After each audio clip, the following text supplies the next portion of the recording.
Coach, we have players out there and they're always trying to get lined up to the lanes or trying to find a way to match up. I mean, that term match up, but there's really a process involved in this. Well, there sure is, Coach. And you know, what we also find, people always blame their game. They're not into adjusting. There's a certain amount of adjustments that we want to share with you to how you know how to move around and using bowling balls and really getting a plan for adjusting to the ever-changing lane conditions. When you walk into different tournaments, you go to the city tournament, the state tournament, you go to the USBC, the national tournament, how are you going to play the lanes? If you're good at adjusting, you can play good every day. The people that have their problems, the people don't adjust very well. And there's really just 5 keys, and just following that formula, that process, will get you lined up very quickly. Yeah, and getting it in your brain and getting it all structured, you know, and eliminate confusion. Confusion creates anxiety.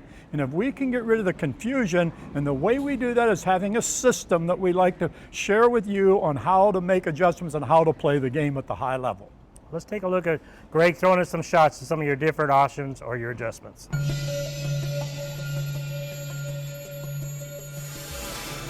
You know, we first start in the adjustments with the angle, playing the extreme outside shot, out by the gutter, and where you go straighter up because the lanes are a little bit tricky.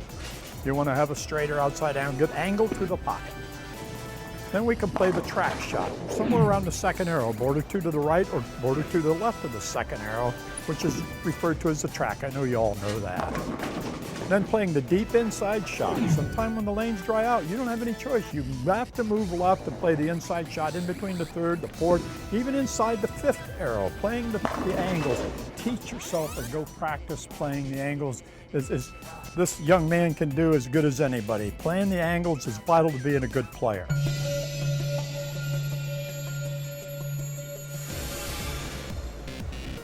Once you practice those angles, spend all day. Today I'm going to the bowling center, I'm going to practice my angles, and we need to have a minimum of 3 different bowling balls. We need a bowling ball that is highly polished, something you could see your face in.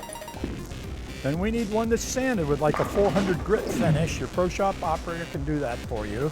Something that'll really grab the lane, especially when the middle of the lane is real oily. You need something that'll grab that lane, something that'll get it into a roll earlier. The ball surface is for the distance the ball travels, and when it's too shiny, it'll skid too long. And we need something with a little more surface. On the opposite holds true. If the lanes are real dry, then we need something pretty shiny that'll push a ball down the lane that extra 5, 6, 8 feet. So if you have 3 different bowling balls, why 3? Well, 3 is oil, medium, and dry. And we could say 4 when we throw the spare ball in there, the polyester or the plastic spare ball.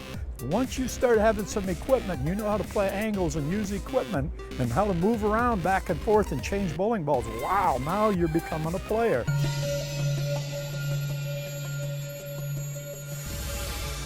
We also have to get real good at speed control.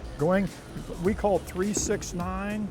3 is when you really slow it down and soften it up and roll the ball. And you can see the ball just migrate and hook, and it really will get to where it'll pick up the roll much sooner because it's going slower. You don't put more on it when the lanes are oily.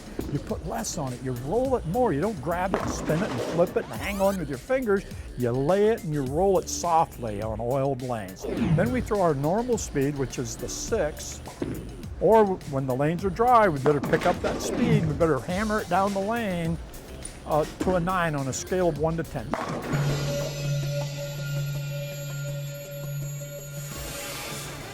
And then we mix that loft in with that speed. We take that speed and that loft. When we have the real heavy speed, we throw it out on the lane. Well, that's not natural, isn't it? As the swing goes faster, you should loft it more. The swing goes slower, we should lay it and roll it. So minimum loft, medium loft, maximum loft, the same way, and match your speeds and your lofts together. Wow, now you're playing the game.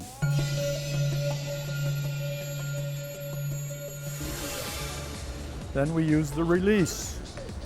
We use that wrist, and as we cup the wrist up, we call it or load it. We load that wrist. We firm up that wrist. Put some pressure on your pointing finger. That pointing finger, when you pull up on that pointing finger, that'll load your wrist and keep it nice and firm in the ball, and you'll hang the fingers in the ball a little longer, and you can get more fingers. More fingers is because of the wrist. Now, if you relax the wrist and break it back, we call the broken wrist or the relaxed wrist. Now put your hand on top of the ball, and then you lose the ball a little bit off your hand. Well, that's perfect. That's what we want to do on a dry lane. Dry lane, we want to sort of lose it at the bottom of the swing, and on an oily lane, we want to sort of hang the fingers.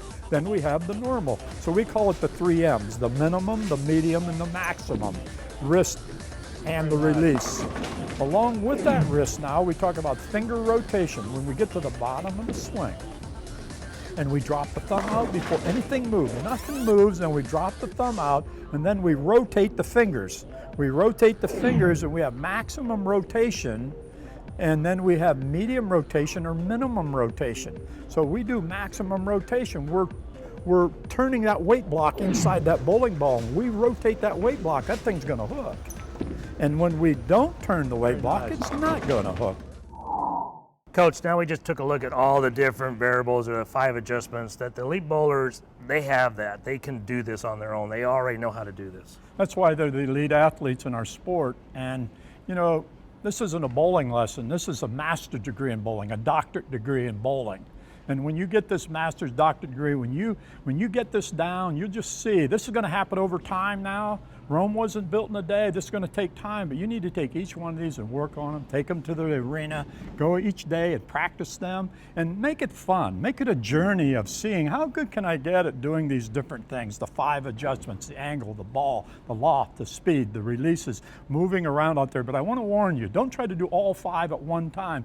Take one at a time and move on when you feel like, hey, I'm starting to get number 1, yes. Then move on to 2, 3, 4, 5. Do it over time. This is a program here. This is a 6-month to a year program, but that's what you're interested in. How can I bowl good every day? And it's really training. I mean, people just go out and practice, but they're training to develop those skills, and it does take time to get this done. So let's take a look at Greg, and after going through these 5 adjustments, let's see how he matched up.